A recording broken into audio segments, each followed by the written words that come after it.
உறவுகளுக்கு வணக்கம். இன்றைக்கி நம்ம சேனலில் உருளைக்கிழங்கு கிரேவி எப்படி செய்கிறதுன்னு பார்க்க போகிறோம். ரொம்ப சிம்பிளான ஒரு டிஷ்ஷுங்க. அது ஒரு ஒயிட் ரைஸ் வச்சு சிம்பிளாக டக்குன்னு செஞ்சு சாப்பிட்றலாம். ஒரு வாணலியில் எண்ணெய் ஊற்றி கொஞ்சம் பெருஞ்சீரகம் போட்டுட்டு வெங்காயம் நல்லா வதக்கிட்டு அதுக்கப்புறம் தக்காளி போட்டு நல்லா வதக்கணும். எப்போதுமே யூஸ்வலாக செய்கிறது தாங்க அது. ஆனால் ரொம்ப சிம்பிள், கண்ணாமண்ணான்னு எதுவுமே தேவையில்லை. வெறும் பெருஞ்சீரகம், வெங்காயம், தக்காளி நல்லா வதக்கிட்டு அதுக்கப்புறம் நம்ம உருளைக்கிழங்கை கட் பண்ணி தோல் சீவிட்டு கட் பண்ணி பொடி மாஸ்க்கு என்ன செய்யணுமோ அந்த மாதிரி கட் பண்ணி வச்சுருக்கணும். ரொம்ப பெருசாக இல்லாமல் கொஞ்சம் கியூப் சைஸில் அதையும் போட்டுட்டு நல்லா வதக்கணும். வதக்கிட்டு அடுத்தது பார்த்திங்கன்னா கொஞ்சம் கருவேப்பிலையும் போட்டுக்கணும். கருவேப்பிலையும் போட்டு நல்லா வதக்கணும். நல்லா பச்சை வாடை போகிற அளவுக்கு இதெல்லாம் வதக்கணுங்க. வதக்கிட்டே இருக்கணும். அதுக்கப்புறம் தனியாத்தூள், காரத்தூள், கரம் மசாலா, மஞ்சத்தூள், குழம்பு தூள், இந்த தூள்லாம் கொஞ்சம் எடுத்து வச்சு அதை அதில் போட்டுற வேண்டியதான். போட்டுட்டு அதையும் கொட்டி நல்லா கிண்டணும். குழம்புத்தூள் மட்டும் 1 ஸ்பூன், மற்றதெல்லாம் அரை ஸ்பூன்.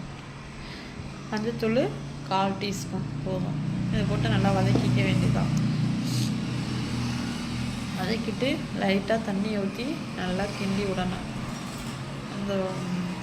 அந்த பச்சை வாடை போகிற அளவுக்கு நல்லா கிண்டி விட வேண்டியதான்.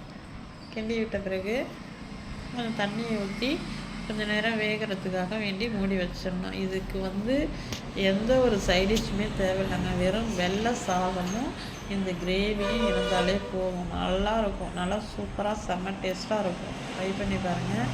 வேறு எதுவுமே தேவையில்லை. ஆனால் சாப்பாட்டில் இது கொஞ்சம் எடுத்து வச்சு நீங்கள் பாட்டுக்கு சாப்பிட்லாம். அது பாட்டுக்கு இறங்கிக்கிட்டே இருக்கும். நல்லா தண்ணியை விட்டு வேக வச்சுருங்க. வேக வச்சுட்டு ஒரு 10 நிமிஷம் மூடி போட்டு ஃபுல்லு ஃப்ளேமில் வச்சு வேக வச்சுருங்க.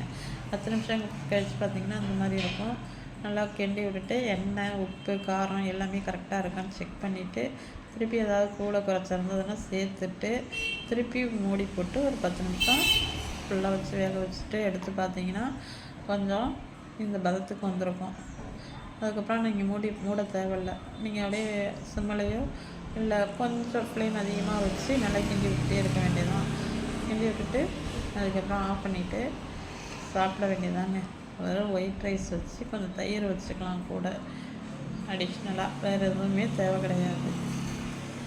அவ்வளோ சூப்பராக, அவ்வளோ டேஸ்ட்டாக இருக்கும். சிம்பிளான ஒரு ரெசிபி.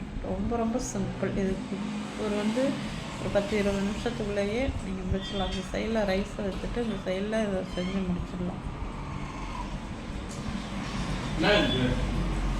அது புரோட்டா, மீந்து போன புரோட்டா நல்லா வெங்காயம் போட்டு வதக்கிட்டு அதில் அந்த புரோட்டாவை போட்டு கிண்ட வேண்டியதுதான்.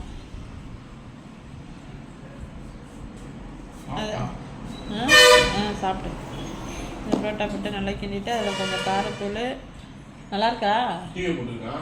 அதில் கொஞ்சம் காரத்தூள், கொஞ்சம் உப்பு, கொஞ்சம் மிளகுத்தூள் இதையும் போட்டு அதிலே நீங்கள் சேர்த்து கிண்டி சுட சாப்பிட்லாம்.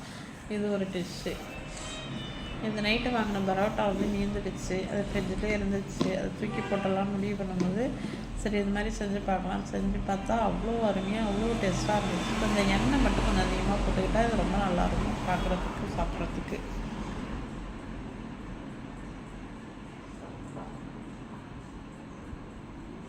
இன்றைக்கி லன்ச்சு என்னென்னு கேட்டிங்கன்னா வெள்ளை சாதம் சுட அடுத்தது நேற்று வச்ச மீன் குழம்பு. இன்றைக்கி செவ்வாய்க்கிழமை நான் சாப்பிட மாட்டேங்கிறதுனால உருளைக்கிழங்கு சைடிஷ் பண்ணியாச்சு. இது கிரேவி பண்ணியாச்சு, தயிர் தாளிச்சாச்சு, அப்புறம் அந்த புரோட்டா. அவ்வளோதாங்க லன்ச்சு. ஓவர். இன்னைக்கு கடைக்கு சாப்பாடு எடுத்து கொடுத்தாச்சு. கொஞ்சம் சப்போர்ட் பண்ணுங்கள். புதுசாக ஆரம்பிச்சிருக்கோம் அந்த சேனல். நான் சப்ஸ்கிரைப் பண்ணுங்கள். கமெண்ட் ஏதாவது குறை இருந்தால் கமெண்ட்டில் நிறைய குறை இருக்கும், சொல்லுங்கள். நான் அப்பப்போ திருத்திக்கிறேன்.